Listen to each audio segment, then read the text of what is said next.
হেই জেনপাস Yuji 2025 aspirant, তোমাদের আজকের এই ভিডিওটা একদমই অন্তিম পর্যায়ের ভিডিও এবং বলতে পারো তোমাদের এক্সামিনেশনের জন্য বেশ কিছু গুরুত্বপূর্ণ টিপস আমি তোমাদেরকে দিতে চলেছি আজকের এই ভিডিওটাতেই। বেশি বড় করব না, বেশি সময় নষ্ট করব না, একই তোমাদের কাছে আজকে হাতে খুব কম সময়। অনেকে হয়তো ট্রাভেলিং করছো, এখন সেই টাইমে ভিডিওসটা দেখছো, আবার অনেকে হয়তো বাড়িতে রয়েছে, এবার প্রিপেয়ার্ড হচ্ছ এক্সাম দিতে যাওয়ার জন্য। তো যে যে পরিস্থিতি থাকো না কেন, খুব একটা বেশি টাইম তোমাদের আমি নেব না।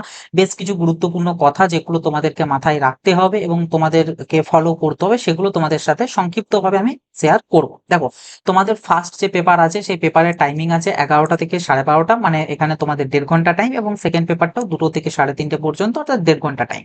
তো এখানে মানে তোমাদের 90 মিনিটসের মতন কিন্তু তোমাদের সময় রয়েছে। তো এনাফ টাইম। এখানে তোমাদের ফিজিক্স, কেমিস্ট্রি এবং বায়োলজি, এই যে তিনটে সাবজেক্ট, এই তিনটে মেন সাবজেক্টে দুটো পোর্শনে তোমাদের কোয়েশ্চেন্স পেপার ভাগ থাকবে। একটা হচ্ছে ক্যাটাগরি 1 আর একটা হচ্ছে ক্যাটাগরি 2। বাট আরো যে দুটো সাবজেক্ট আছে, একটা হচ্ছে ইংলিশ, তোমাদের ইংলিশ, আর একটা হচ্ছে লজিক্যাল রিজনিং। তো এই দুটোতে কোনো প্রকারের ক্যাটাগরি 2 থাকবে না, শুধুমাত্র ক্যাটাগরি 1। এবার ক্যাটাগরি 1 এর ক্ষেত্রে মার্কিং সিস্টেমটা কিরকম? এখানে হচ্ছে তুমি যদি পার পার কারেক্ট কোয়েশ্চেন, ঠিক আছে, পার কারেক্ট অ্যান্সার, মানে তোমরা যদি একটা সঠিক উত্তর দাও তো সেক্ষেত্রে তোমরা পাবে হচ্ছে +1 করে।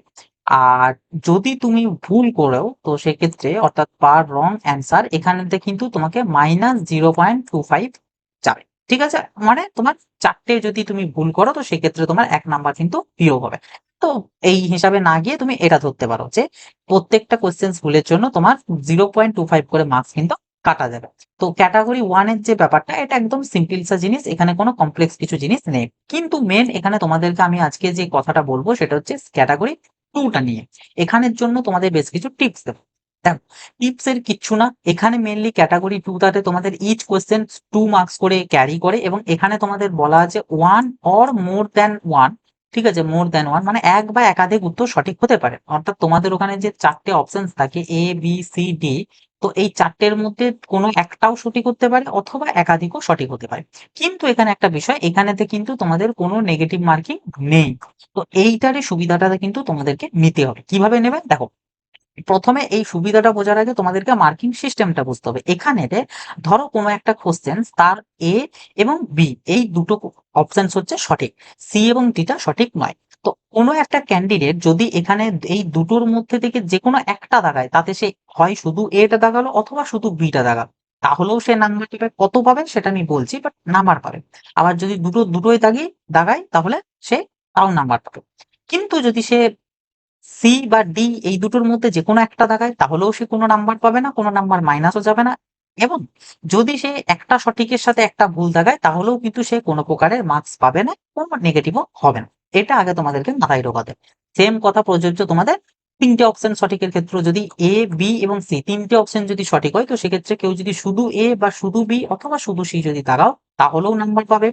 যদি শুধু এ আর বি দাগাও, অথবা এ আর সি অথবা শুধু বি আর সি, যেটাই দেখাও না কেন, তাহলেও নাম্বার পাবে। আর যদি তিনটেই দেখাও তাহলেও নাম্বার পাবে। কিন্তু কোনো একটার সাথে যদি তুমি ডিটাকে ঢুকিয়ে দাও, অর্থাৎ এ বি আর ডি, অথবা এ আর ডি অথবা বি আর ডি, মানে ডিটাকে যদি ইনক্লুড করে দাও, তাহলে কিন্তু তুমি যতগুলোই সঠিক করো না কেন, তুমি কোনো নাম্বার কিন্তু পাবে না। এটাই হচ্ছে এখানকার সিস্টেম বা রুলস, যে একটা যদি তুমি ভুল অপশন দাগাও, তাহলে সেটাকে আর কাউন্ট করা হবে না। কিন্তু তুমি যদি ভুলটা না দাগিয়ে কিছু সংখ্যক সঠিক দাগাও, তাহলেও তুমি নাম্বার পাবে। এবার আসবো মার্কিং সিস্টেমটাতে, যে কিভাবে তোমাদেরকে এখানে মার্কটা ক্যালকুলেট করবে। এই যে বলছি যে ঠিক তুমি নাম্বার পাবে কিছুটা, তো আংশিক তো সঠিক হচ্ছে, তো সেই ক্ষেত্রে মার্কসটা কিভাবে হবে দেখো।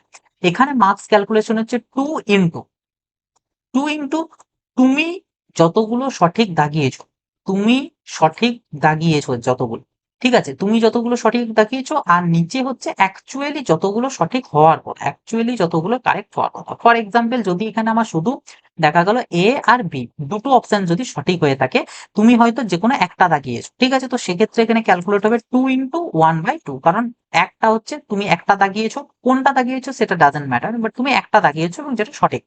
তো সেটা ডিভাইড বাই অ্যাকচুয়ালি কতগুলো সঠিক হওয়ার কথা, দুটো, তো ওই জন্য 2। যদি এখানে দেখা যায় এ বি সি তিনটে সঠিক হওয়ার কথা কিন্তু তুমি একটা দাগিয়েছো, সেক্ষেত্রে 1/3 হবে। আর যদি তুমি দুটো দাগিয়েছো তাহলে তাহলে সেক্ষেত্রে 2/3 হবে, এইখানটা কিন্তু 2 ইন্টুই থাকবে। তো এইভাবে তোমাদেরকে কিন্তু ক্যালকুলেটটা করতে হবে, এবং এখানে তুমি যথারীতি 0.33 অথবা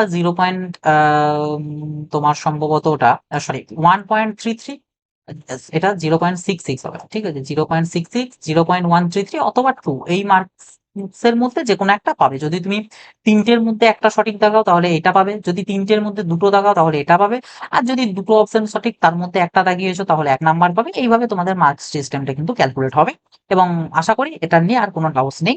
তবে এখানে একটা যেটা বোনাস টিপস বলতে পারো সেটা হচ্ছে, তোমরা কিন্তু কোনো কোশ্চেনের অ্যান্সার ছেড়ে আসবে না ক্যাটাগরি 2 তে। কেন? কারণ এখানে তো তোমাদের তো কোনো প্রকারের নেগেটিভ মার্কিং তো নেই। সো এখানে তুমি শুধু শুধু কেন কোশ্চেন ছেড়ে আসবে? একদমই কিন্তু কোশ্চেন ছাড়বে না। ইচ অ্যান্ড এভরি ক্যাটাগরি 2 এর কোশ্চেন তোমরা অ্যাটেন্ড করে আসবে। যে কোশ্চেন গুলোর ফর এক্সাম্পল তুমি হয়তো এখানে হয়তো দেখা গেল তোমার টোটাল 5 3 15টা হচ্ছে তোমার ক্যাটাগরি 2 এর এক্সাম, তোমার কোশ্চেন্স আছে। তো 15টার মধ্যে হয়তো তুমি 5টা কোশ্চেনের অ্যান্সার তুমি পেরেছো, এবং উইথ কনফিডেন্টের সাথে সাথে তুমি মাল্টিপল দাগাও সিঙ্গেল দাগাও ডাজেন্ট ম্যাটার, তুমি কনফিডেন্টের সাথে দাগিয়েছো, ঠিক আছে, ইটস ওকে। বাট বাকি যে 10টা এগুলো একদমই ছাড়বে না, 10টাই কিন্তু তোমাকে এখানে অ্যাটেন্ড করতে হবে। তো সেক্ষেত্রে কিটা অ্যাটেন্ড করবে? সেক্ষেত্রে যে 4টে অপশনস থাকবে, এই 4টের মধ্যে থেকে যে অপশনসটা তোমার সব থেকে বেশি রিলেভেন্ট মনে হবে শুধুমাত্র সেটা দাগাবে, কোনো মাল্টিপল দাগাতে যাবে না। যদি তোমার একাধিক মনে হয় যে এটা রিলেভেন্ট, তা সত্ত্বেও তুমি সেখানে যে কোনো একটাকেই দাগাবে, ঠিক আছে, যে কোনো একটাকে দাগাবে, এর বাইরে দাগাবে না। কারণ যদি বাই এনি চান্স ভুল হয়ে যায় সেক্ষেত্রে সঠিকটার জন্য তুমি কিন্তু কোনো মার্কস কিন্তু পাবে না। তো ওই কারণে যে কোনো একটা দাগাবে, তাহলে কি হবে, তোমার ইনকেস যদি সেটা সঠিক উত্তরের মধ্যে পড়ে তাহলে কিন্তু তুমি অ্যাটলিস্ট 0.66 বা 1.33 হলেও কিন্তু তুমি মার্কস পাবে। তো এই জন্য মাল্টিপল একদমই দাগাতে যাবে না, যেগুলোতে কনফিডেন্ট থাকবে। ধরো ফর এক্সাম্পল একটা, ধরো এই যে 5টা যে কোশ্চেন পারবে বললে, এখানে হয়তো দেখা গেলো একটা কোশ্চেন এমন আছে, তুমি এ, সি আর ডি এই তিনটে মধ্যে তোমার কনফিউশন লাগছে যে ডিটা হতেও পারে না হতেও পারে, বাট এই দুটো কনফার্ম তুমি জানো, কিন্তু ডিটা একটু কনফিউজড রয়েছে তুমি। বাট মনে হচ্ছে যে তুমি এখানে সেক্ষেত্রে 80% তুমি কনফার্ম যে এটা ঠিক হতে পারে, এই ডিটাও হবে। কিন্তু তা সত্ত্বেও আমি বলবো এখানে ডিটা তোমার দাগানোর কোনো দরকার নেই, যেহেতু তুমি এটাতে কনফিউজড। যে দুটোতে তুমি কনফিডেন্ট সেই দুটোই শুধুমাত্র তুমি দাগাবে। এটা হচ্ছে ক্যাটাগরি 2 এর জন্য একটা টিপস, যে শুধু তুমি মানে যেগুলো কনফিউজড, যে অপশন যেগুলো তোমার ডাউটস রয়েছে সেগুলোকে দাগাতে যাবে না। আর কোশ্চেন ছেড়ে আসবে না ক্যাটাগরি 2 এর, ইচ এন্ড এভরি কোশ্চেন্স কে কিন্তু অ্যাটেম্প্ট করে আসবে, অ্যাটলিস্ট একটা করে তুমি কিন্তু দাগিয়ে দিয়ে আসবে, যেগুলো আন্দাজে করছো কোনোটারই মাল্টিপল দাগাতে যাবে। ওকে, এটা গেল ক্যাটাগরি 2 এর জন্য। এবার আসি হচ্ছে ওভারঅল তোমাদের জেনপাসের জন্য বেশ কিছু টিপস বলতে গেলে, সেটা হচ্ছে ফার্স্ট যে 50 মিনিটস অর্থাৎ 11 AM থেকে শুরু করে তোমাদের 11:50 পর্যন্ত, এই টাইমের মধ্যে তোমরা কোনো প্রকার ওএমআর এ কোনো অ্যান্সার কিন্তু করবে না। ওএমআরটাকে জাস্ট ফিল করবে, উপরের পোর্শনে নাম ধাম থেকে শুরু করে যা যা লিখতে হয় সেগুলো লিখবে, বাট অ্যান্সার যেগুলো 1 2 3 4 করে যে কোয়েশ্চেন্স গুলো আছে, তার যে অপশনস, সেই অপশনস গুলোকে কিন্তু একটাও কিন্তু করবে না। তাহলে কিভাবে করবে? তোমাদের যে কোশ্চেন্স পেপার, সেই কোশ্চেন্স পেপারে তোমরা কিন্তু অপশনস গুলো দাগাতে দাগাতে যাবে, ঠিক আছে। ফার্স্ট 50 মিনিটসে তোমরা এইভাবে কোশ্চেন্স পেপারে করবে। দেন তোমরা 10 মিনিটস টাইম নেবে এখানে হচ্ছে এই পুরো ডাটাটাকে ওএমআর শিটে ফিল আপ করার জন্য। কারণ অনেক সময় এখানে হয়, তুমি হয়তো যে কোনো একটা কোশ্চেন, তুমি একটা কোনো কোশ্চেন সেটাকে যেটা এখন ভাবলে, এবং তুমি যদি ডাইরেক্ট সেটাকে ওএমআর শিটে ফিল করে দাও, কিন্তু কিছুক্ষণ পর যদি তোমার মনে হয় যে না এটা তো এটা হবে না, মনে হচ্ছে হয়তো অন্য আরেকটা কোশ্চেন এটার সাথে রিলেভেন্ট, তখন তুমি তোমার মাথায় এলো যে না এটা যেটা ভেবেছিলে সেটা তো হবে না, তো তখন কিন্তু তুমি আর এখানে কোনো প্রকার চেঞ্জ করতে পারবে না। তো এই চেঞ্জটা যাতে তুমি করতে পারো সেই জন্য ফার্স্টেই তুমি কিন্তু ওএমআর এ কোনো প্রকার অ্যান্সার করবে না। তুমি 11:50 পর 11:50 থেকে শুরু করে 12 পর্যন্ত, মানে 12টা পর্যন্ত, এই 10 মিনিটের মধ্যে এতক্ষণ পর্যন্ত যা যা কোয়েশ্চেন্স এর অ্যান্সার তুমি কোয়েশ্চেন্স পেপারে করেছো সেগুলোকে এখানে ডাটাগুলোকে আপলোড করবে বা ইনপুট করবে। আর এখানে একটা বিষয়, সেটা হচ্ছে যখন ইনপুট করবে একটু দেখে শুনে, কারণ এখানে অনেক সময় কি হয়, তুমি কোয়েশ্চেন্স পেপারের হয়তো 2 এর দাগটা দেখেছো, বাট এখানে বাই মিস্টেকলি তুমি 1 এর দাগে সেটা ফিল করে ফেলেছো।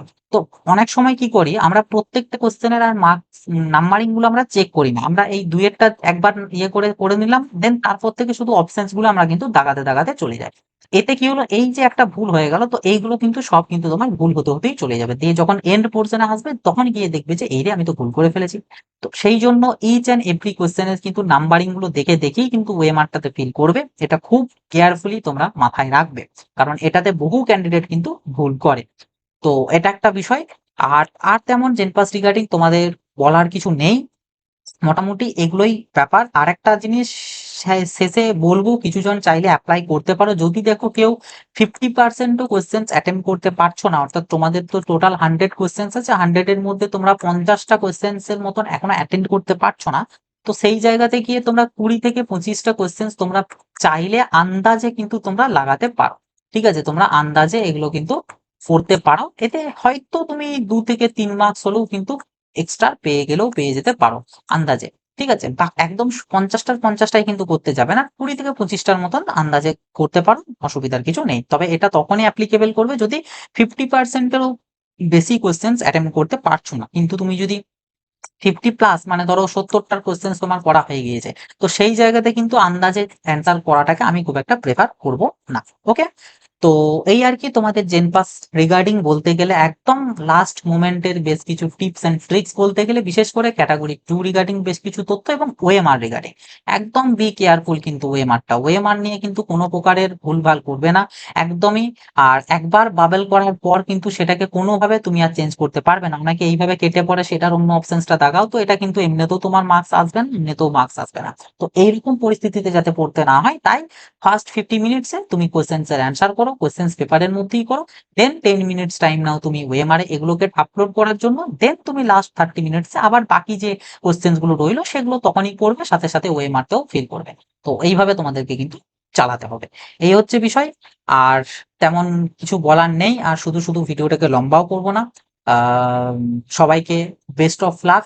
তোমরা তোমাদের জেনপাস ইউজি 2025-এর এক্সামিনেশন খুব ভালোভাবে দাও, এবং ফর গভর্নমেন্ট কলেজের জন্য টার্গেট রেখো 50 to 60 মার্কস, তাতে তুমি বিএসসি নার্সিং করো অথবা তুমি প্যারামেডিক্যাল করো। এই মার্কসটাকে একটা টার্গেট রেখো। Each and every candidate, general, OBC থেকে শুরু করে এসসি এসটি, প্রত্যেকটা ক্যান্ডিডেটদের জন্য এই মার্কসটাকে তোমরা একটু অ্যাটেম্প করে রাখো। আর ফর বিএসসি নার্সিং দের জন্য তোমরা কিন্তু 30 মার্কস জানবে অবশ্যই কিন্তু তোমাদের তুলতেই হবে, আদারওয়াইজ তোমরা কিন্তু কোনো ডোনেশন দিয়েও তুমি প্রাইভেট কলেজে ভর্তি হতে পারবে না।